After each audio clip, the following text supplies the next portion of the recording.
지현아, 나다. 아버님, 갑자기 연락도 없이 어쩐 일이세요? 서울에 볼 일이 있어서 왔는데, 민수도 그렇고, 너도 연락이 안 돼서 잠깐 들렸다. 아버님 정말 죄송하지만 지금은 집에 들어오시기 좀 어려울 것 같아요. 집안 정리도 안 되어 있고요. 좀 지저분하면 어떠냐? 괜찮다. 그리고 민수도 집에 있니? 오빠는 출장 갔어요. 저녁에나 들어올 거예요. 그럼 여기까지 왔는데, 우리 며느리 얼굴만 잠깐 보고 갈 테니, 문 좀 열어다오. 자기야, 밖에 누구야? 누구 왔어? 목소리 낮춰요. 밖에 다 들려요. 지현아, 안에 또 누가 있니? 안녕하세요.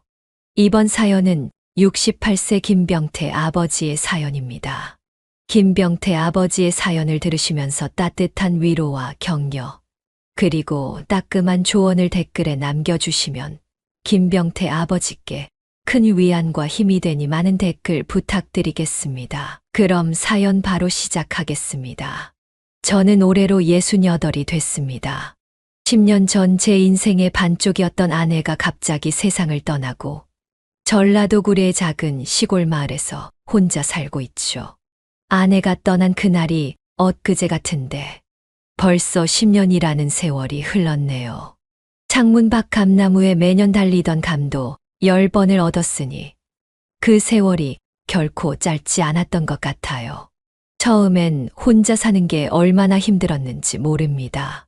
밥 한 끼 먹는 것도 힘들어서 며칠씩 굶기도 했고, 잠자리에 누우면 옆자리가 허전해서 밤새 잠을 이루지 못했던 날들도 많았어요. 여보, 우리 건강하고 행복하게 같이 오래오래 살아요. 라고 하면서 항상 웃음을 잃지 않았던 아내가 떠난 후 저는 매일 술로 밤을 보냈습니다. 자식들 키우느라 고생했던 지난 날들이 주마등처럼 스쳐 지나가더라고요. 저와 아내는 농사를 지으며 두 남매를 키웠어요. 아들 민수는 어릴 때부터 착하고 공부도 잘해서 늘 자랑스러웠죠. 딸 은영이도 오빠인 민수 따라 공부도 열심히 했어요.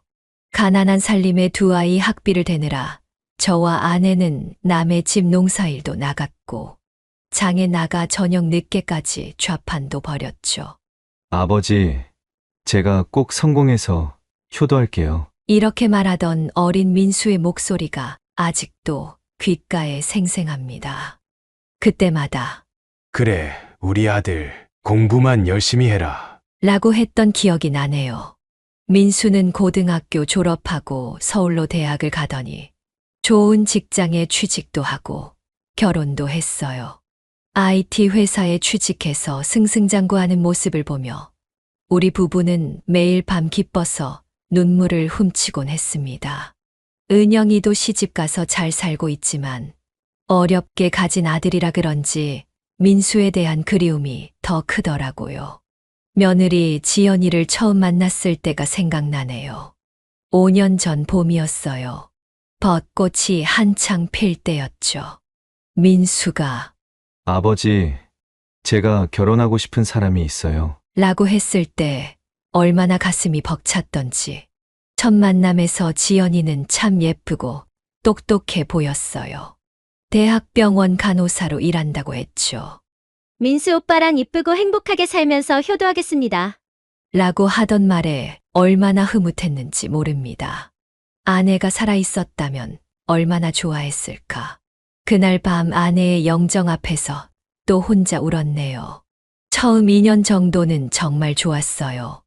명절 때마다 내려와서 맛있는 음식도 해주고 너무 잘 챙겨주더군요. 김치가 떨어졌다 싶으면 직접 담가서 보내주기도 하고 보약도 지어 보내왔어요. 전화도 자주 와서 아버님, 건강은 어떠세요? 밥은 잘 챙겨 드시죠? 무릎은 좀 어떠세요? 이렇게 매일같이 안부를 물어왔었는데 어느 순간부터 연락이 뜸해지기 시작했어요. 김장김치도 더 이상 보내주지 않았고 명절에도 병원 당직이라 이번에는 못 갈 것 같아요. 라는 말만 전해 들었죠. 점점 소원해지는 관계가 마음에 걸렸지만 젊은 사람들 사정이 있겠지 하며 넘어갔죠. 혹시나 제가 무슨 실수라도 했나 되돌아보기도 했어요. 하지만 작년부터는 명절에도 안 내려오고 전화해도 바빠서요. 라는 한마디로 끝내버리더군요. 이렇게 매일같이 안부를 물어왔었는데 가끔은 이웃들이 요새 아들하고 며느리가 잘 안 보이네요. 매주 내려오더니 이렇게 물어볼 때마다 얼마나 가슴이 아팠는지 모릅니다. 그러다 계속되는 복부 통증으로 동네 병원에 갔더니 큰 병원에서 정밀 검사를 받아보라고 하더군요. 서울 큰 병원에서 검사 받으셔야 할 것 같습니다. 다른 이상이 있는 것 같아요. 라는 의사 선생님 말씀에 걱정이 됐지만 한편으론 오랜만에 아들 얼굴 볼 수 있겠다 싶어 마음이 설렜어요. 아들도 제가 병원에 간다고 하면 걱정이 돼서 한 번쯤은 보러 오지 않을까 하는 기대도 있었고요. 검진 하루 전날 아들 집에 들르기로 마음먹었어요. 하지만 아들에게 전화를 했더니 받지를 않더라고요. 그래서 더 연락하지 않고 그냥 찾아가기로 했죠. 연락 없이 갑자기 찾아가도 오랜만에 보는 아버지를 반갑게 반겨주겠지 하는 설레는 마음으로 서울행 새벽 버스를 탔습니다. 서울로 올라오는 내내 설레는 마음을 감출 수가 없었어요. 창밖으로 스쳐 지나가는 풍경을 보며 아들 생각에 미소가 절로 나왔죠. 봄이 시작되는 길가의 나무들을 보며 이제 곧 꽃이 피겠구나. 하는 생각을 하니 더욱 마음이 따뜻해졌어요. 서울에 도착해서 지하철을 타고 아들이 사는 아파트에 도착했어요. 멀리서 보이는 고층 아파트. 우리 아들이 저기서 산다는 게 자랑스러우면서도 한편으론 왜 이리 멀게만 느껴지던지 떨리는 마음을 진정시키며 아파트 현관으로 발걸음을 옮겼습니다. 봄바람이 차가웠지만 아들을 볼 수 있다는 생각에 추운 줄도 몰랐어요.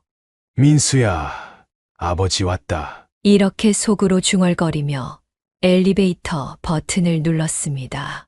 떨리는 마음으로 초인종을 눌렀습니다. 한참을 기다려도 대답이 없더군요. 혹시나 싶어 한 번 더 눌러보았죠. 그때 안에서 부스럭거리는 소리가 들렸어요.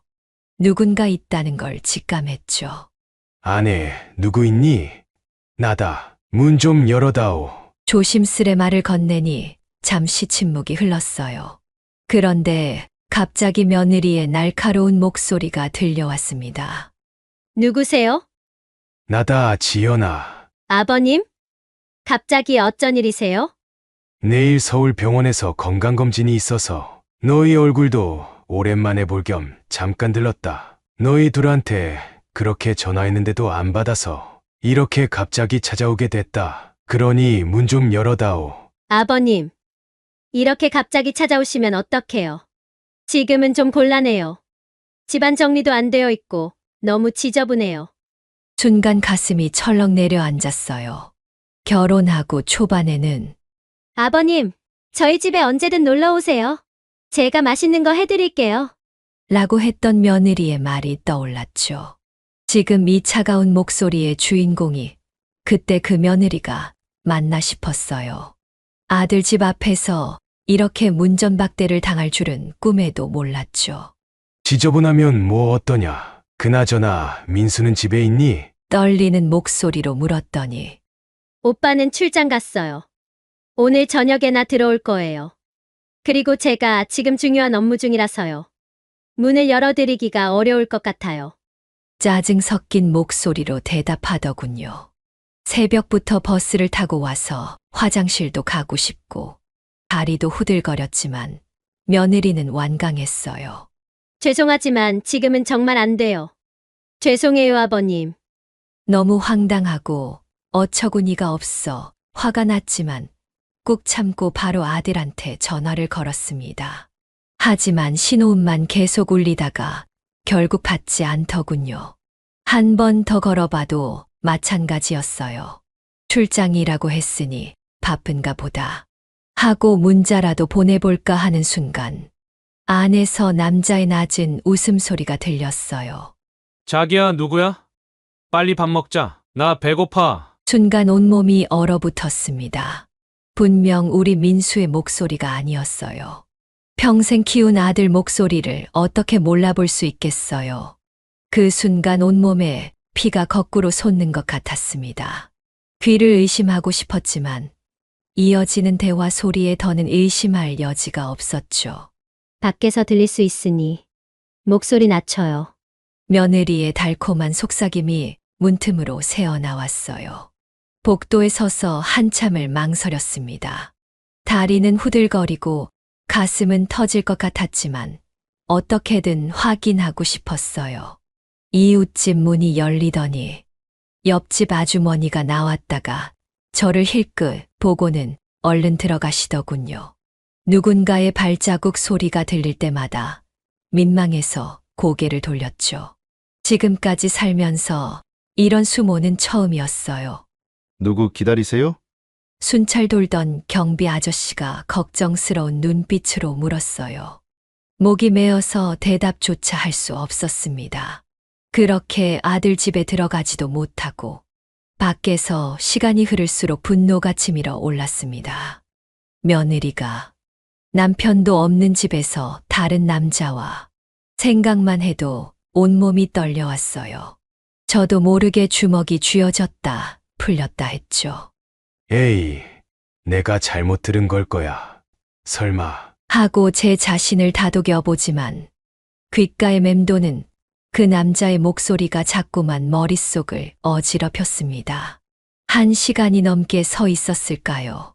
복도 창문 밖으로 보이는 하늘이 점점 흐려지더니 비가 내리기 시작했어요. 마치 하늘도 제 마음을 아는지 울어주는 것 같았죠. 결국 발걸음을 돌렸어요. 엘리베이터를 타고 내려가는 동안 눈물이 주르르 흘렀습니다. 내가 뭘 그리 잘못했다고. 내 자식 집 앞에서 이런 수모를 겪어야 되는 거야. 아파트 현관을 나서는데 다리에 힘이 풀려 벽에 기대어 섰어요. 그때 문득 딸 은영이가 생각났습니다. 은영이는 결혼하고 나서도 한 달에 한 번씩 꼭 내려와 반찬도 해주고 집 청소도 해주곤 했죠. 떨리는 손으로 전화를 걸었어요. 아버지? 웬일이세요? 은영이의 목소리를 듣는 순간 참았던 눈물이 터져 나왔습니다. 은영아, 내가 지금 서울에 왔는데. 흐느끼는 제 목소리에 은영이가 깜짝 놀랐나 봅니다. 아버지, 무슨 일 있으세요? 어디세요? 제가 지금 당장 갈게요. 민수 집에 왔다가 지연이가. 말을 잇지 못하고 흐느끼는데 은영이가 단호하게 말했어요. 아버지, 거기 계세요. 제가 지금 당장 갈게요. 절대 혼자 어디 가시면 안 돼요. 그동안 제가 말씀 안 드렸는데 사실 지연 언니에 대해 아버지께 말씀드릴 게 있었어요. 그렇게 딸과 통화를 마치고 아파트 1층 로비 벤치에 앉아 은영이를 기다리는데 문득 위를 올려다보니 며느리의 모습이 창문에 언뜻 보이더군요. 저를 보고 있었던 걸까요? 순간 창문이 쓱 닫혔습니다. 그때는 몰랐어요. 이게 제 인생의 가장 큰 시련이자 우리 가족의 운명이 바뀌는 순간이 될 줄은. 그렇게 은영이가 도착하자마자 저를 껴안고 울더군요. 아버지, 이제 괜찮아요. 제가 진작 말씀드렸어야 했는데. 딸아이의 품에 안겨 한참을 울었습니다. 택시를 타고 은영이네 집으로 가는 내내 아무 말도 할 수 없었어요. 은영이는 제 손을 꼭 잡은 채 한숨만 쉬었죠. 창밖으로 스쳐 지나가는 서울 풍경이 왜 이리 낯설게 느껴지던지. 은영이네 도착하니 사위가 따뜻한 차를 내오며 아버님, 오늘은 여기서 편하게 주무세요. 그제서야 마음이 조금 놓였습니다. 하지만 밤새 잠을 이루지 못했어요. 며느리와 낯선 남자의 목소리가 자꾸 귓가에 맴돌았거든요. 내가 잘못 들은 걸까? 혹시 너무 예민하게 생각한 걸까? 이런저런 생각으로 뒤척이다 겨우 눈을 붙였죠. 다음 날 아침 건강검진을 위해 은영이와 함께 대학병원에 갔습니다. 아내가 마지막으로 입원했던 병원이라 발걸음이 무거웠어요. 여러 검사를 받고 며칠 뒤 의사 선생님께서 심각한 표정으로 말씀하시더군요. 대장암 2기입니다. 다행히 아직 전이는 없지만 최대한 빨리 수술하시는 게 좋겠어요. 시간을 지체하면 상황이 나빠질 수 있습니다. 그 순간 머릿속이 하얘졌어요. 암이라니. 10년 전 아내도 암으로 떠나보냈는데 하늘이 이렇게 또 저를 시험하시나 봅니다. 은영이가 울면서 제 어깨를 감쌌습니다. 아버지, 걱정 마세요. 제가 꼭 모시고 완치할 때까지 간호해 드릴게요. 이번엔 절대 어머니처럼 안 보내드릴 거예요. 하지만 제 머릿속엔 민수 생각뿐이었어요. 아들에게 알려야 할까? 어제 그런 일이 있었는데 수술하기 전에 아들 얼굴이라도 한번 보고 싶은데 마음이 너무 복잡했습니다. 병원을 나오는 길에 은영이가 충격적인 이야기를 해주더군요. 아버지, 사실 지연 언니가 작년부터 이상한 소문이 많았어요. 말씀드리기가 망설여졌는데 더는 숨길 수가 없을 것 같아요. 은영이의 표정이 어둡게 가라앉았죠. 동창 모임에서 들었는데 지연 언니가 병원에서 만난 의사랑 불륜을 저지르고 있대요. 그 의사도 유부남이라고 하더라고요. 처음엔 저도 안 믿었어요. 하지만 여러 사람이 봤다고 하더라고요. 카페에서 은밀하게 만나는 걸 본 사람도 있고. 가슴이 덜컥 내려앉았어요. 민수 집 앞에서 들었던 그 남자의 목소리가 다시 떠올랐습니다. 그래서 그렇게 문을 안 열어줬던 거구나. 은영이는 계속해서 이야기했어요. 그것뿐만이 아니에요. 지연 언니가 주변에 오빠 험담을 하고 다닌대요.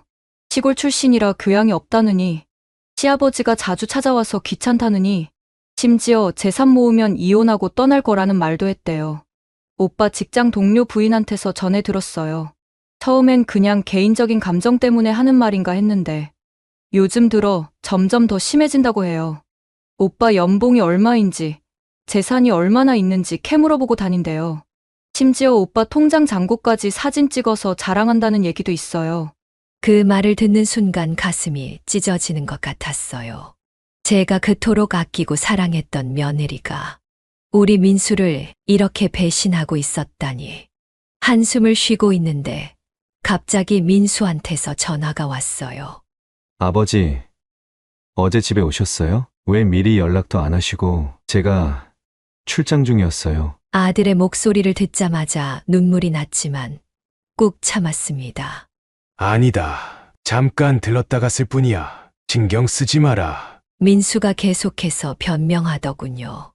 그리고 요즘 지연이가 일이 많아서 예민해져 있거든요. 다음에는 미리 연락 주세요. 제가 맛있는 거 사놓을게요. 아들의 순수한 목소리를 듣고 있자니 가슴이 더 아팠어요. 저 착한 녀석이 자기 아내의 진짜 모습을 알면 얼마나 상처받을까. 며칠 뒤 병원에서 수술 날짜를 잡았어요. 의사 선생님께서 한 달 안에는 수술하셔야 합니다. 지금이 골든타임이에요. 라고 하시더군요. 은영이가 오빠한테 알려야 하는 거 아니에요? 다른 것도 아니고 아버지 건강 문제인데요. 라고 물었지만 제가 고개를 저었어요. 아직은 말하지 마라. 내가 수술 잘 받고 나면 그때 얘기하자. 지금은 민수가 받아들이기 힘들 거야. 하지만 세상 일이 뜻대로 되나요? 그날 저녁 민수한테서 또 전화가 왔어요. 이번엔 목소리가 많이 격앙되어 있더군요. 아버지, 어제 지연이랑 무슨 일 있었던 거예요? 알고 보니 며느리가 민수한테 전화해서 울면서 저를 험담했다고 해요. 아버지가 갑자기 찾아와서 행패를 부렸다느니, 이상한 소리를 하면서 자기를 모함했다느니, 심지어 돈 때문에 찾아왔다는 말까지 했다더군요. 순간 화가 치밀어 올랐어요. 내 마누라한테 물어봐라. 어제 집에 누가 있었는지, 왜 문도 안 열어주고 그랬는지, 내가 왜 너한테 거짓말을 하겠니? 제 말이 채 끝나기도 전에 민수가 소리를 질렀어요. 아버지, 우리 지연이를 의심하시는 거예요?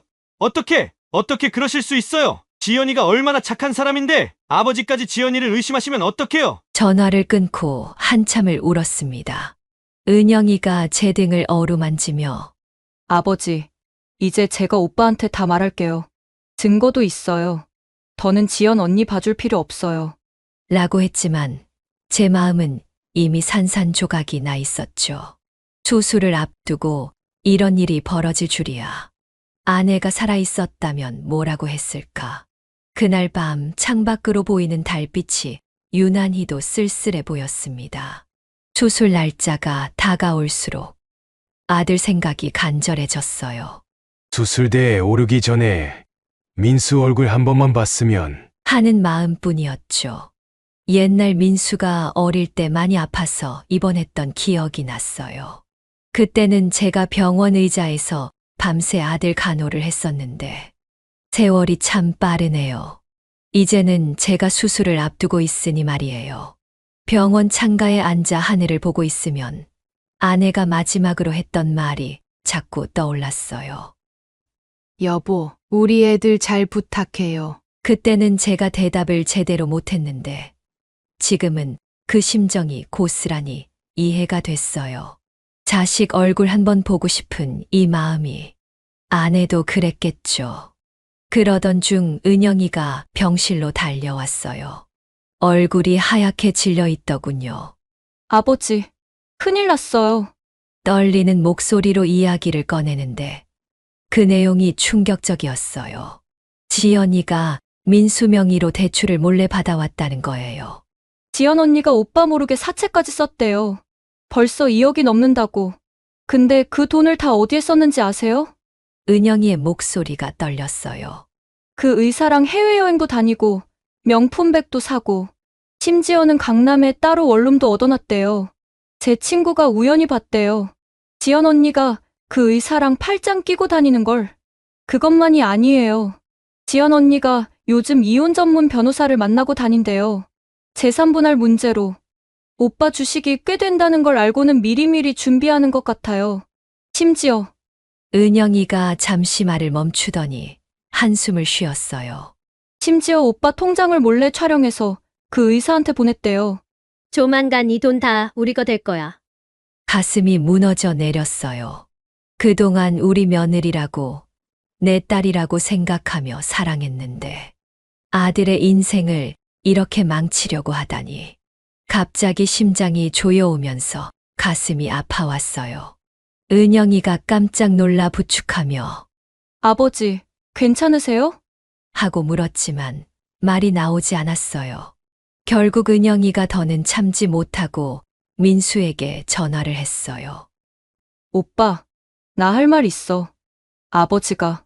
아버지가 대장암이래. 전화기 너머로 들리는 민수의 놀란 목소리. 그게 무슨 소리야? 언제부터? 왜 이제 말하는 거야? 민수의 목소리가 떨렸어요. 다음 날 아침, 병원 병실 문이 벌컥 열리더니 민수가 들어왔어요. 밤새 한숨도 못 잔 듯한 모습이었어요. 아버지, 하면서 달려와 제 손을 잡는데 눈가가 벌겋게 부어 있더군요. 수염도 덥수룩하고 넥타이도 삐뚤어져 있었어요. 왜 이런 중요한 일을 말씀 안 하셨어요? 아들의 눈에서 눈물이 흘러내렸어요. 저도 참았던 눈물을 쏟고 말았죠. 민수야, 미안하다. 제가 겨우 말을 꺼내자 민수가 고개를 저었어요. 아버지가 왜 미안하세요? 제가 다 잘못했어요. 지연이 말만 믿고 아버지 마음도 모르고. 크느끼는 아들을 보니 가슴이 더 아팠어요. 그때 은영이가 조심스레 말을 꺼냈어요. 오빠, 이제 모든 걸 다 보여줘야 할 것 같아. 서류 뭉치를 꺼내더니 하나씩 펼쳐 보이기 시작했어요. 지연이의 불륜 현장을 찍은 사진들, 호텔 영수증, 해외여행 인증사진, 몰래 받은 대출 서류들, 이혼 계획이 담긴 변호사 상담 내역까지. 처음엔 믿지 않으려 했던 민수. 하지만 너무나 명백한 증거들 앞에서 할 말을 잃었어요. 민수는 의자에 털썩 주저앉더니 고개를 떨구더라고요. 한참을 그렇게 있다가 갑자기 민수가 휴대폰을 꺼냈죠. 지연이에게 전화를 걸더라고요. 신호음이 몇 번 울리다가 받더군요. 여보, 무슨 일이야? 나 지금 좀 바쁜데. 지연이의 목소리가 들리자마자 민수가 소리를 질렀어요. 당신, 이게 다 무슨 짓이야? 내가 당신을 얼마나 믿었는데, 어떻게 이럴 수가 있어? 그날 이후 민수의 집은 완전히 풍비박산이 났어요. 지연이의 채무 관계도 하나둘 드러나기 시작했죠. 카드빚 사채. 액수를 들을 때마다 아들의 얼굴이 하얗게 질렸어요. 지연이는 결국 그 의사와 외국으로 도망갔다는 소문도 들렸죠. 그런데 하필 그때 제 상태가 급격히 나빠지기 시작했어요. 열이 심하게 나고 통증도 심해져서 응급실을 몇 번이나 들락거렸네요. 의사 선생님께서 암세포가 예상보다 빠르게 자라고 있어요. 더 이상 미루면 안 될 것 같습니다. 이렇게 말씀하시더라고요. 그렇게 급하게 수술실로 들어가기 전 민수와 은영이가 제 손을 꼭 잡아주었어요. 아버지, 꼭 이겨내세요. 저희가 앞으로 곁에서 모실게요. 이제 제대로 효도할게요. 마취가 들어가며 의식이 희미해질 때 문득 아내 생각이 났어요. 여보, 나 이제 가도 될까? 그런데 수술 중에 큰 문제가 생겼다고 해요. 암이 혈관 쪽으로 번져 있어서 제거하는 과정에서 출혈이 심했고 심장에도 무리가 갔다고 하더라고요. 수술은 겨우 끝났지만 의식을 회복하지 못한 채 중환자실로 옮겨졌죠. 어렴풋이 들렸어요. 민수와 은영이가 번갈아 가며 울면서 저를 부르는 소리가. 아버지, 제발 눈을 떠주세요. 이제 정신 차리고 제대로 효도할게요. 제가 이제야 아버지의 마음을 알았는데. 중환자실에서 일주일 만에 겨우 눈을 떴어요. 희미한 의식 속에서 민수가 제 곁을 지키고 있는 게 보였죠. 아들의 얼굴이 초췌해 보였지만 이전과는 다른 단단한 눈빛이 느껴졌어요. 까칠하게 자란 수염, 구겨진 옷. 얼마나 이 자리를 지켰을까 싶어 마음이 아팠죠. 아버지, 민수가 제 손을 꼭 잡더니 한참을 울었어요. 진정이 되었는지 겨우 말을 이어갔죠. 저 이혼하기로 했어요. 지연이랑 모든 걸 정리하려고요. 이제야 아버지의 마음을 이해하겠어요. 그제서야 민수가 그동안 있었던 일들을 이야기해 주었어요. 제가 중환자실에 있는 동안에도 많은 일이 있었나 봐요. 이혼 조정 기일에 지연이가 법원에 나와서 모든 걸 실토했다고 해요. 처음엔 당당하게 들어왔다가 증거들이 하나둘 나오자 결국 무너져 버렸대요. 미안해. 처음엔 진심으로 사랑했어. 오빠의 순수한 마음도 아버님의 따뜻한 사랑도 다 진심으로 감사했는데. 지연이가 눈물을 흘리며 무릎까지 꿇더라는군요. 근데 점점 욕심이 커졌어요. 더 가지고 싶었고 더 누리고 싶었어요. 김 선생님이랑 처음 그런 관계가 된 것도 처음엔 돈 때문이었어요. 그 사람이 투자 정보도 주고 한 번만 실수했다고 생각했는데 어느새 도박에도 빠져 있더라고요. 그런데 그게 다가 아니었어요. 은영이가 조사한 것보다 빚이 훨씬 더 많았다고 해요. 지리언니 명의로 된 사채만 해도 5억이 넘었고 민수 명의로 몰래 받은 대출도 3억이나 됐대요. 심지어 민수 회사 동료들 명의로도 대출을 알아보려 했다는 거예요. 아버님, 정말 죄송해요. 지리언니가 제 병실을 찾아왔을 때 저는 눈을 감은 채 이야기를 들었어요. 저 도박도 했어요. 김 선생님이랑 카지노도 다니고 한 번 빠지니까 헤어나올 수가 없더라고요. 빚 갚으려고 더 큰 빚을 지고 그러다 결국 이런 사단이 났네요. 가족들이 급하게 모여 대책을 논의했어요. 사위가 지인 변호사를 소개해줬고 민수의 회사 동료들도 도움의 손길을 내밀었죠. 형님, 사실 우리가 다 알고 있었어요. 민수의 가장 친한 후배가 조심스레 말을 꺼냈어요. 지연 씨가 회사 앞에서 다른 남자와 있는 걸 봤다는 사람들도 있고, 말씀드리고 싶었는데 형님이 너무 믿으시는 것 같아서 미리 말씀드리지 못해서 죄송합니다. 수술 후 저는 회복하는 과정이 쉽지 않았어요. 항암 치료를 시작하면서 머리카락이 빠지고 음식도 제대로 못 먹게 되었죠. 하지만 힘들 때마다 민수가 제 손을 잡아주었어요. 밤마다 병실을 지키며 아버지, 제가 이제 제대로 된 아들이 될게요. 그동안 지연이한테 눈이 멀어 있었던 것 같아요. 라고 말하는 아들을 보며 마음이 아팠어요. 괜찮다. 내가 잘못한 게 아니야. 나도 진작 말했어야 했는데 미안하다. 제 말에 민수가 고개를 저었어요. 아니에요. 지연이 말만 믿고 아버지를 의심했잖아요. 그 죄책감 평생 안고 살아야죠. 아들이 눈물을 훔치는 모습에 저도 마음이 먹먹해졌어요. 지연이의 실체가 드러나자 주변에서도 하나둘 이야기가 나오기 시작했어요. 그러게 말이야. 나도 봤어. 백화점에서 다른 남자랑 쇼핑하는 거. 한 번은 호텔 로비에서 마주쳤는데 너무 당당해서 놀랐다니까. 이웃들의 수군거림이 들려왔죠. 지연이의 친정에서도 사과하러 왔어요. 체면을 중시하던 사돈이 고개를 깊이 숙이시더군요. 저희가 딸을 잘못 키웠습니다. 정말 죄송합니다. 빚은 저희가 최대한 해결해 보겠습니다. 이렇게 말씀을 하시는데 그 모습이 너무 안쓰러워 보였어요. 결국 지연이는 파산 선고를 받았어요. 민수 앞으로 된 빚은 회사에서 도와주기로 했대요. 동료들이 모두 팔을 걷어붙였죠. 형님, 이번 프로젝트만 성공하면 다 갚을 수 있을 거예요. 우리가 밤새워서라도 꼭 성공시킬 테니 걱정 마세요. 그 말에 민수가 울먹이며 고개를 숙이더군요. 퇴원하던 날은 평생 잊지 못할 것 같아요. 온 가족이 모였는데 은영이는 제가 좋아하는 미역국을 병원 근처 식당에서 포장해 왔고 손주들은 할아버지, 이제 우리랑 같이 살아요. 하며 들이댔죠. 민수가 제 휠체어를 밀며 말했어요. 아버지, 저희 집으로 가시죠. 제가 모실게요. 처음엔 사양했어요. 아니다. 내가 지금 그럴 정신도 아니고 나는 시골집이 편해. 그러자 민수가 단호하게 말을 잘랐어요. 이제 제가 아버지 곁을 지킬 거예요. 그동안 못한 효도 이제부터 시작하려고요.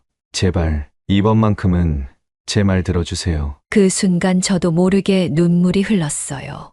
아내가 하늘에서 보고 있다면 이제 안심하겠죠. 퇴원하고 며칠 뒤 지연이에게서 마지막 편지가 왔어요.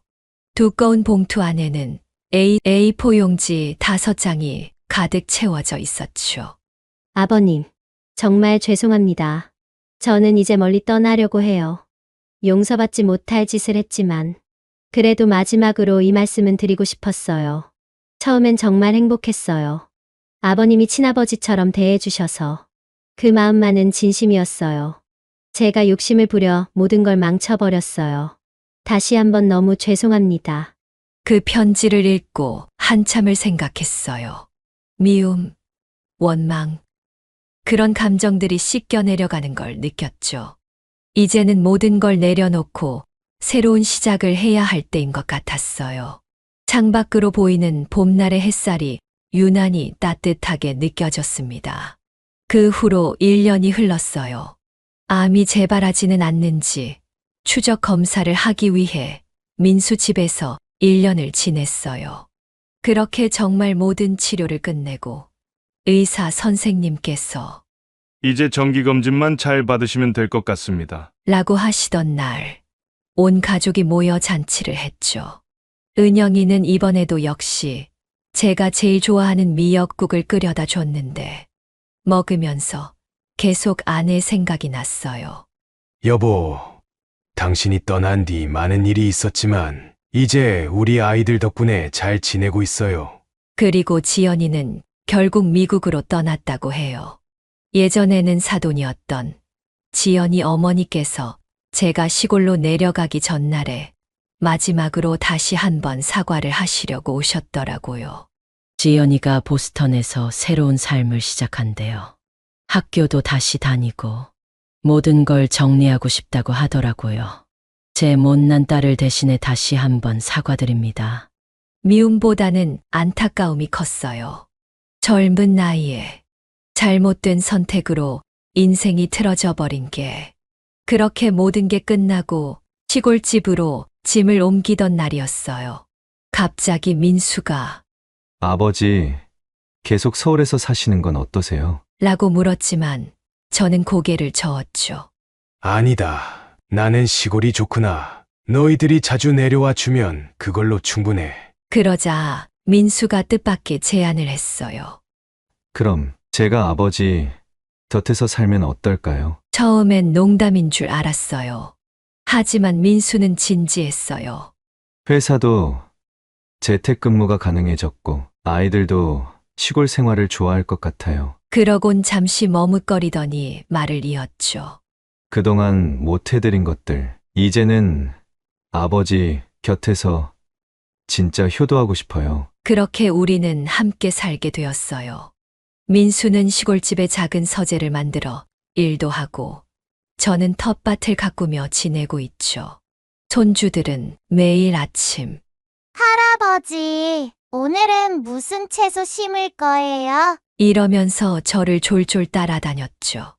은영이도 주말마다 내려와서 집안을 북적거리게 만들어줘요. 가끔 과거를 돌아보면 참 많은 일이 있었다는 생각이 들어요. 아내를 떠나보내고 며느리의 배신도 겪고 암 투병까지. 하지만 이런 시련들이 오히려 우리 가족을 더 단단하게 만들어준 것 같아요. 민수는 이제 예전의 순수한 모습을 되찾았고 은영이는 더욱 성숙해졌죠. 아버지, 내일은 저녁에 삼겹살 구워 먹어요. 은영이네도 온대요. 민수가 퇴근하면서 장을 봐오며 한 말이에요. 옛날에는 꿈도 꾸지 못했던 일상이죠. 아들과 함께 저녁을 먹고 손주들과 이야기를 나누고 이렇게 소소한 행복이 쌓여가는 게 참 감사해요. 건강도 많이 좋아졌어요. 동네 병원 원장님이 요즘 들어 얼굴빛이 훨씬 좋아지셨어요. 가족들과 지내시니까 그런가 봐요. 라고 하시더군요. 아마도 마음이 편해져서 그런가 봐요. 이제는 아침마다 동네 한 바퀴를 산책할 수 있을 정도가 됐죠. 얼마 전에는 민수가 책상 서랍을 정리하다가 지연이의 마지막 편지를 발견했어요. 잠시 망설이더니 아버지, 이거 태워버릴까요? 라고 물었죠. 저는 고개를 저었어요. 그냥 두자. 그것도 우리 인생의 한 부분이었으니까 미워하지 말고 그저 좋은 교훈으로 삼자꾸나. 요즘은 매일 저녁 마당에 앉아 별을 보며 하루를 마무리해요. 손주들은 제 무릎에 앉아 옛날 이야기를 조르고 민수는 옆에서 조용히 커피를 마시죠. 저는 은영이가 가져다 준 호박씨를 까먹으며 이런저런 생각들을 해요. 인생이란 참 알 수 없는 거구나. 좋은 일도 나쁜 일도 모두 지나가기 마련이지. 할아버지, 내일은 저랑 같이 고구마 심어요? 손주의 천진난만한 목소리에 미소가 지어져요. 이제는 알겠어요. 진정한 행복은 가족들과 함께하는 소소한 일상, 서로를 이해하고 보듬어주는 따뜻한 마음, 그리고 무엇보다 용서할 줄 아는 너그러움이라는 걸요. 하늘에서 아내가 지켜보고 있다면 이제는 마음 놓고 웃고 있겠죠. 여보, 우리는 잘 살고 있으니 당신도 위에서 편하게 지내요. 오늘도 마당의 감나무에 살랑살랑 바람이 불어오네요. 여기까지 김병태 아버지의 사연이었습니다. 여러분은 어떻게 들으셨나요?